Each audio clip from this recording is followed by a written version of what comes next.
So since Armando's already introduced me, I'll just grab a microphone. I'm Robert Dewaelsche, President of the Southwest Detroit Business Association, and I want to welcome you tonight to the preview of the special exhibit on Southwest Detroit, which is in the community gallery upstairs. We hope you will not only take advantage of what you're going to learn and hear from our Southwest Detroit experts tonight on this panel, but also take in some time. So I wanted to ask, Armando asked the question, so I'm going to ask the question, how many people in the room have roots in Southwest Detroit? Raise your hand. Okay, all right, so a lot of what you're going to hear from the panel is going to resonate with you. Let me ask, how many people were aware of this exhibit before you got this invitation and maybe even contributed something, either photographs or memorabilia, artifacts? Raise your hand. Thank you. Yeah, thank you for that. So hopefully you'll see your stuff on display tonight. I do want to say that, and I want to thank the Historical Museum because they came to the Southwest Detroit Business Association and said, you know, we have this rotating community gallery and we'd love to see if we could put something together about the life and the people of Southwest Detroit. And everybody that we talked to said, oh, that would be wonderful, it's long overdue, and we have so many great stories to tell. And so what we tried to do, we invited people from all walks of life, other agencies, stakeholders, residents, businesses to come together and to help plan this and pull it together. And I want to give special kudos to our event planner, Monica Casarez.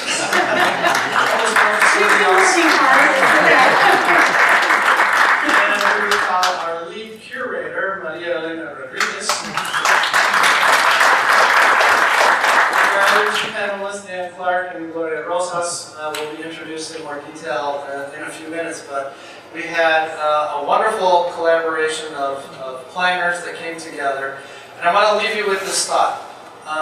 Please encourage people to come and enjoy this look at Southwest Detroit. We took a very wide lens in terms of trying to capture things like the neighborhoods. They all have their own identity, faith, culture, work ethic. I mean, it is known as a hard-working community, not only in the manufacturing area, but also an entrepreneurial spirit. That's what we came up with, calling it grit. So you'll see a whole section on grit. Southwest Detroit is gritty, and we're proud of that because it means so much to the people who are here. We want to continue that. So we look for your feedback. Tell us how we're doing. If you have other stories, maybe Monica can explain how we might get you to contribute your story to the exhibit. And then hopefully we'll have a way to have this exhibit, these memories and these celebrations of Southwest Detroit continue beyond this exhibit. It goes through January 5th, but we'd love to see this kind of spirit and celebration of Southwest Detroit continue even beyond that. So we'll be communicating with you some ideas about how we can make that happen as a community. So I think it's time to turn it over to the panel. So I would like you to recognize Monica Casarez, who is the moderator of the panel tonight. Monica?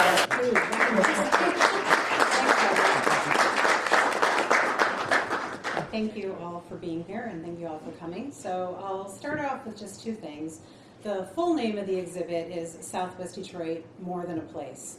And so that's what we're hoping will come alive tonight with our panel discussion, with your questions, also in your experience with the exhibit, your interaction with it. And then a quote that you'll see once you get to the exhibit is, when your roots are deep, you don't need to fear the wind. So there's a special piece of art that literally just arrived in the last 20 minutes. It is being installed while you're enjoying this discussion and the paint is drying. So, but it is interactive, and I'll talk more about that in a little bit. But yes, Southwest Detroit is certainly much more than a place, and when your roots are deep, you don't need to fear the wind. There is always change, and sometimes that's very exciting, and sometimes it can be very challenging. So.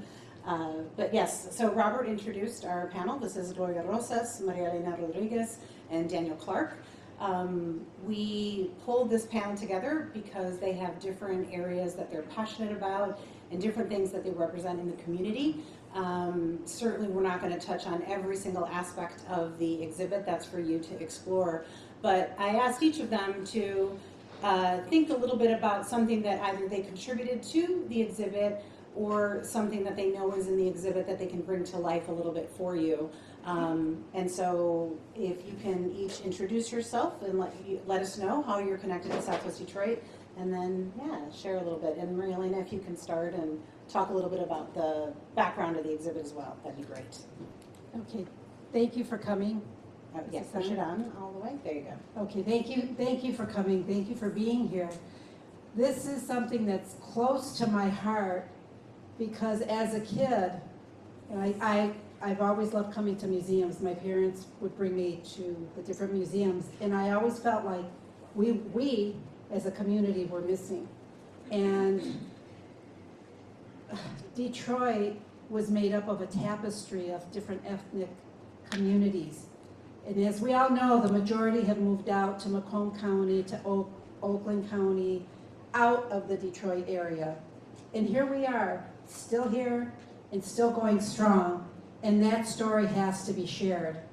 So from dating way back, and looking and not seeing myself in any of these exhibits, it just was something that was born here, like the roots. Mm-hmm. And we had this opportunity, well, several years ago, an opportunity to write a book about Detroit's Mexican town. I felt it was time. And I wrote it, and there's lots of room for plenty of stories out there. I always tell my grandsons, every person on this planet has a story, and that story can be told, whether it's to your family or to the public, but sharing it makes everyone understand each other even more.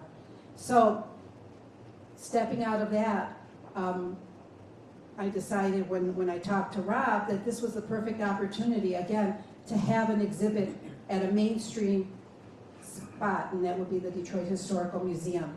To take people out of their comfort zone, but also for the general public to see who we are, to see what we contribute to Detroit, to southeastern Michigan, to this country, and to embrace it, because we're all about family, we're all about love, we're all about celebrating life, and that's an asset, and it needs to be shared, and that story's upstairs. So I hope that you have a few minutes to go see it and to spread the word about this wonderful story. Thank you. Thank you. Mm-hmm. Do you want to start by sharing something that you'd like to kind of bring to life? Well, I would say my dad has always been my inspiration for pretty much everything that I do, because he opened the first Mexican meat market in Detroit. It was Perez Meats up on Michigan Avenue and 18th Street. Actually, his first one was in Delray. It was right on Berdino and Jefferson. Berdino and Dearborn. Next to, you remember, George, the poultry shop there? We're both from Delray. He would tell me these stories about Pacheco's Barber Shop, about Flaco's Restaurant, about Texas Restaurant across the street from Most Holy Trinity, and he would go on, and so I was like this little kid that was mesmerized by all the stories my dad would tell about the business districts that existed. So that's how this all evolved, and that's how I was kind of lured into going into work in the community, and I did that for about 10, 15 years, and realized a dream for many of us, and that was the Welcome Center. Anyhow, that was all part of what he instilled in me, and I said, wow, if we could bring an essence of what was back in the 40s and 50s and share that with everyone, that would be awesome. So that's really, that essence upstairs is, it's kind of everywhere, but that was it comes from my dad. I know I'm rambling, but. No, you're not. What's his name? My dad is, and he's still with us, Florencio Perea, and he's 87, and I'm very proud of him, and I'm very proud of my mom, because she was a tough cookie. She's 85, and they're going strong, so that's great. Thank you.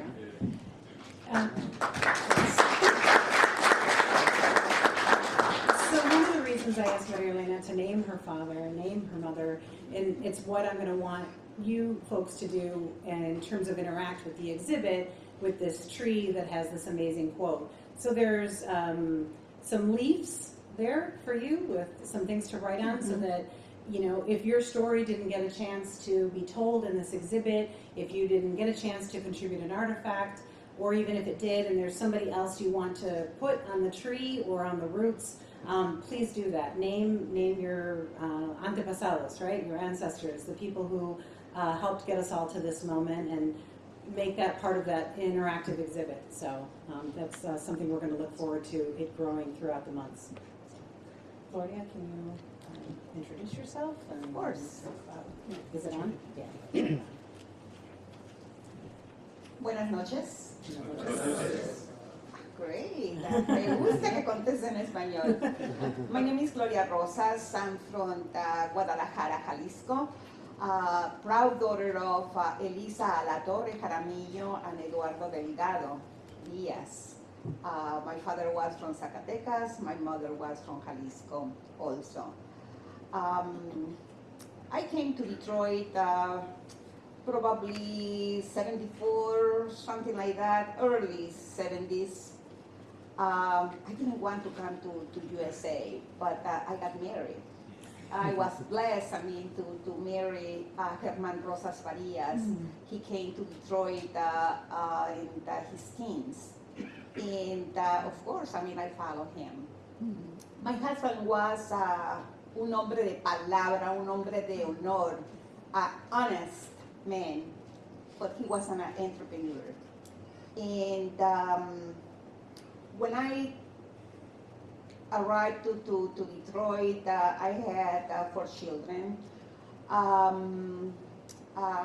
sent them to Webster School, that is no longer there in 24th Street.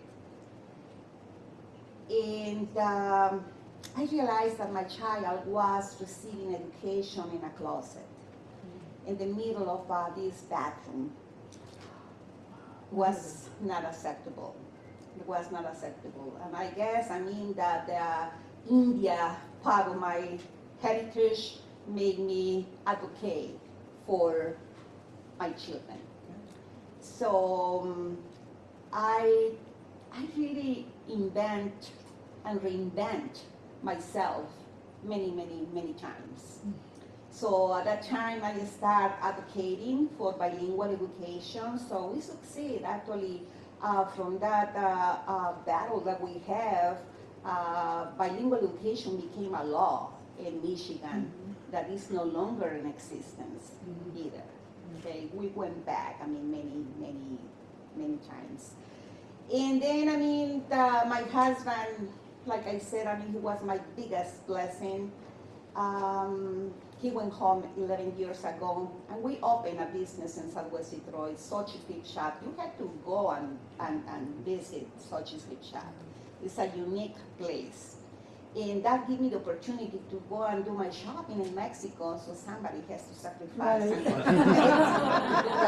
do the shopping.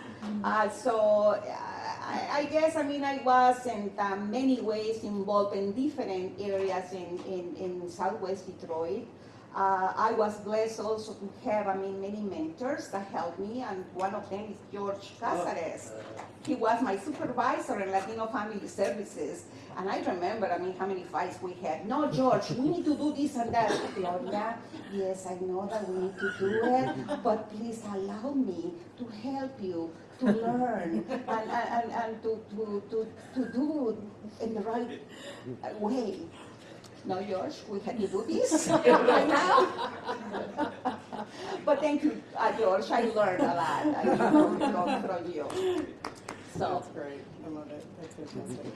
Thank you. The George is also my husband, Jorge, so I find this very amusing. I like the impersonation of his voice. I know you're all fired up, but let's take it down a notch. So, yeah. And also to balance us with the calm is Dan Clark, who's definitely, got that nice energy as well. So please introduce yourself and your connection. All right, is this working? It is. It is, Okay, yeah. thank you. I'm Dan Clark. I teach history at Oakland University, and I'm not rooted in Southwest Detroit. It was an academic interest of mine, certainly learning about labor history and industrial history in Southwest Detroit. And it's been the amazing good fortune for me to be able to get to know you all and to work with you and to be a part of this, however small. It's really been amazing for me because I do a lot of oral history in my own work, and I can only imagine the number of stories that still need to be collected in Southwest Detroit. So, take Monica up on her request that you share stories and share your experiences with her. But I got involved in this project because I was kind of drafted into an ongoing project on Southwest Detroit auto history. It was, created by a couple people, Ron Alpert and Diane Feely, who I'm pretty sure are not here tonight. Diane is really rooted in the community, and Ron has been involved in Detroit labor history for decades, but he lives in Virginia now. And he wanted me to help guide this project along and offer whatever expertise I could. And I believe Brian Yap is here. There he is, yeah, right there, okay. From the Motor Cities National Heritage Area. Oh, nice. And Ron and Diane were working to provide content for the Motor Cities National Heritage Area. And I think originally it was going to be like a traveling wall exhibit or maybe even a slideshow or something. And then all of a sudden they realized what year we're in and thought maybe it should be on the website, right? And so, a lot of the work that they've been doing on that I've been helping them complete, will be on the Motor Cities National Heritage Area website. We hope, within a couple months. But it was a great opportunity to dovetail with this exhibit, we were welcomed in and. Just been trying to play a supporting role. And so the way I saw our contribution was to dig a little bit deeper into the area's past, really before it was Mexican Town, more in the first half of the 20th century. That's what our project had focused on. And it provides a little bit of depth to, chronological depth, I guess, to the exhibit because, Southwest Detroit was so instrumental in the industrial history of Detroit, even long before automobile production, marine engines and stove making and carriage making and railroad cars and just you name it, it was happening there. And it all contributed to the rise of the automobile industry in the first couple of decades of the 20th century. And so a number of the panels that may not be up yet when you go up there address that that history we were able to find some photographs from the Detroit Historical Museum collection, also from the Walter Reuther Library just across the way here at Wayne State, and try to provide some faces and some sense of what the industrial heritage of Southwest Detroit had been. And it was just filled with auto manufacturing plants and a lot of auto suppliers. And I just learned that your organization is filled with auto suppliers today. Yes. And Southwest Detroit was chock full of major auto suppliers in the first few decades of the 20th century. And some of them are on display in the exhibit, or will be once everything's fully up. But another thing, I'm a labor historian by specialization, and the exhibit organizers were open to looking at some of the labor routes that are also present in Southwest Detroit. The UAW had important routes in Southwest Detroit. Local 174, where Walter Reuther had his home, did a lot to help organize the United Auto Workers in the 1930s. Kelsey Hayes, other suppliers were instrumental in sit-down strikes and organizing the United Auto Workers. And we're defining Southwest Detroit broadly enough to include the Rouge plant, just across the border, since so many Rouge workers lived in Southwest Detroit and other places in Detroit. It's so close and so relevant. The organizing efforts were stymied at the Rouge plant twice, really, with the Hunger March in 1932, which is a really devastating, important episode in Southwest Detroit's history, and also just the long-standing effort to organize the Rouge plant and Ford Motor Company, which met with much firmer opposition. But if I were to highlight something that's up there right now that I know you can see, it's in color. It's a photograph of an amazing mural that was created in 1937, I believe, by Walter Speck, a local Detroit artist. And no one knows for sure if he was just working on his own, working for the Works Progress Administration, part of the New Deal, if he was funded by the UAW, which could be the case. But anyways, it was a mural that was commissioned by Local 174, which covered a whole lot of different businesses in Southwest Detroit.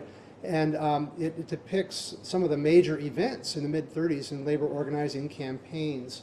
And it sat in the Local 174 Union Hall for many years, and you can imagine what these union workers were doing in their union hall. They were smoking, they were having meetings, and not taking great care of this wonderful piece of art on the wall. And it moved as the local moved, to various locations, and got a little bit creaky, a little bit beaten up. And then finally, it was just a few years ago, Local 174 really didn't have a home for it at all, but made arrangements with the Reuther Library, again, just across Cass, to restore it. And they spent tens of thousands of dollars restoring the wonderful mural. And you can go over to the Reuther and just ask to see it. It's in the reading room, permanently mounted there. It's 9 feet by 20 feet. I think Diane Feely of our group said, why don't we get that mural and put it in the exhibit upstairs? And I don't blame her. It's a wonderful mural, but they weren't parting with it after spending some $60,000 to restore it, and it would have taken up most of the exhibit. But that's one thing that is worth looking at. It's just a photo, but you can get a sense of how proud these union activists were of what they had accomplished, and how they were also trying to bolster that unity by commemorating their history visually right at the start. So, Thank you.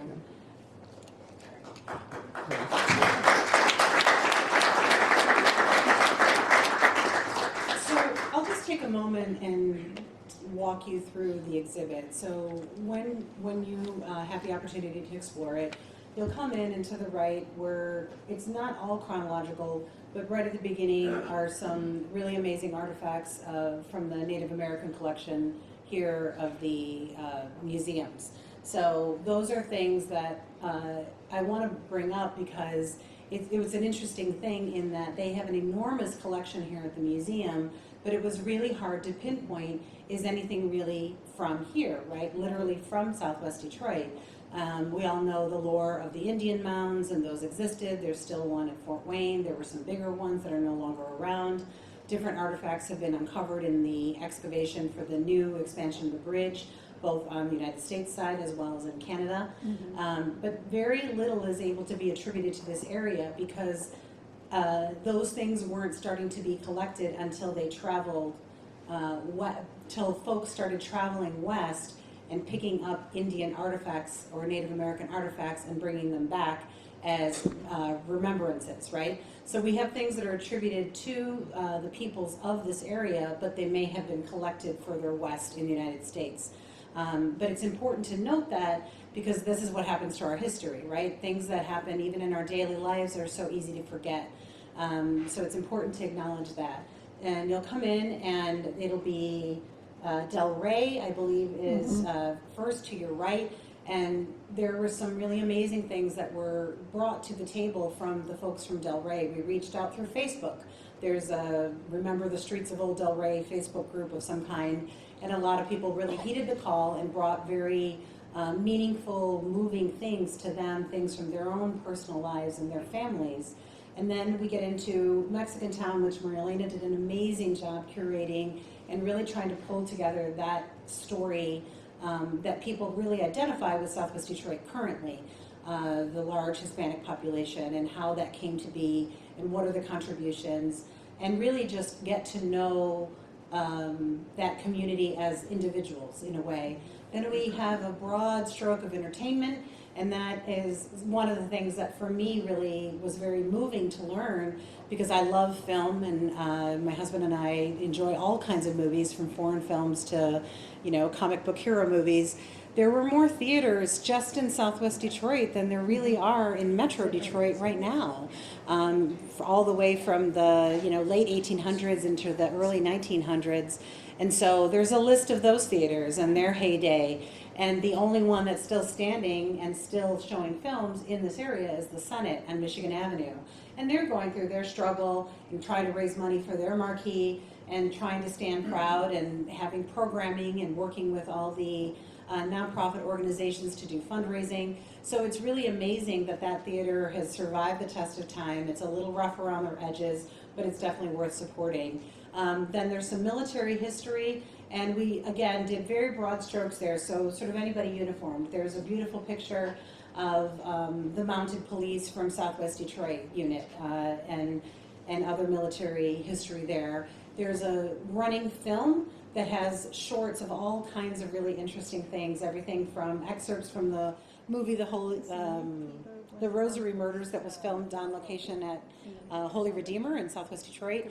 That was edited down to just a couple of minutes to show all the great shots of Southwest Detroit, but that running film has all kinds of beautiful history. Then in a glass cabinet, we talked about education, and that again was very broad strokes. There's the most modern thing is a robot that just competed on Saturday from Cristo Rey High School, all the way back to a very moving and humble jar of marbles that somebody from the community brought from his kindergarten school days. He came in with his jar of marbles and his class picture, and he explained every single person in the picture and where they are now and all their background and the amazing diverse history. This was somebody from Del Rey in Southwest Detroit. So that's in the school exhibit. At the back wall then is the labor area, and that tries, again, to cover a lot of history. And then there's a video stand there where Ford Motor Company contributed a couple of videos that really take us to the future of the development of a train station and an amazing festival that happened in the very cold days of winter in January of this year, where they took local artists and projected art up onto the train station. If you didn't get a chance to see it, the video is showing there. And then we're into that grit area, that what it takes to come here with nothing, or just a simple humble bag on your shoulder. There's a beautiful picture there that Dan found for us. And make it happen, right? Find a need and start a business and say, I'm going to take a risk. I'm going to share my recipe for tamales. I'm going to share my way of making something and sell it and try and make a life doing this. And how many people have been successful. Maria Lane is an amazing resource to talk to about how many businesses are still thriving in Southwest Detroit when so many have closed in other areas. And then we're into neighborhoods, and that's trying to get at Corktown and just that feeling of neighborhood and trying to capture smaller stories. And we chose to focus on one of the families, the Solanos, which are very well known in the community. And that family and the event organizer tonight really did an amazing job of saying, let's pull together this one family story and show it in this just beautiful, honorable way that I think we can all relate to. And faith is one of the last sections, and that's just, as anybody knows, it's an amazing part of anybody's history, and we tried to capture some of all the different faiths that are represented in the area. My understanding is there was a synagogue in Del Rey at one point. I just learned in working on this exhibit, there's still a church that's over 100 years old that is Russian Orthodox and has the onion domes right off Livernois. I had no idea. So we've met a lot of amazing people along the way. And then the final thing you'll see is the tree where you can contribute your stories. And then one other thing to keep in mind, and just pass me your card or your contact information, but Ray Lozano of Mexican Town Community Development Organization is working with the Historical Museum for the next 3 Saturdays to capture oral histories. And so if you have a story you want to share and you have time in the next 3 Saturday mornings, time is running out and they still have some spots left to capture stories, just let me know your contact information. I'll put you in touch with him and we'll get you in there. Yeah, thank you. Sorry. I do want to say something. Please. Yeah. So the most important thing about this exhibit is really, it is more than a place. And I think many of you who have roots in Southwest Detroit, you're going to be moved as I was when I started to see some of the artifacts that were brought. It just took me down memory lane. And that's really the feeling we want people to walk away with. You sometimes can't go home, but yet you can. And that's what this exhibit is all about. And it's about the people that have made Southwest Detroit an exceptional place to live. And in this case, a lot of new businesses, over 1,000 new family-owned businesses have opened in the last 10 years. It's incredible. So enjoy the evening, and I hope that you get your heartstrings pulled just as I did.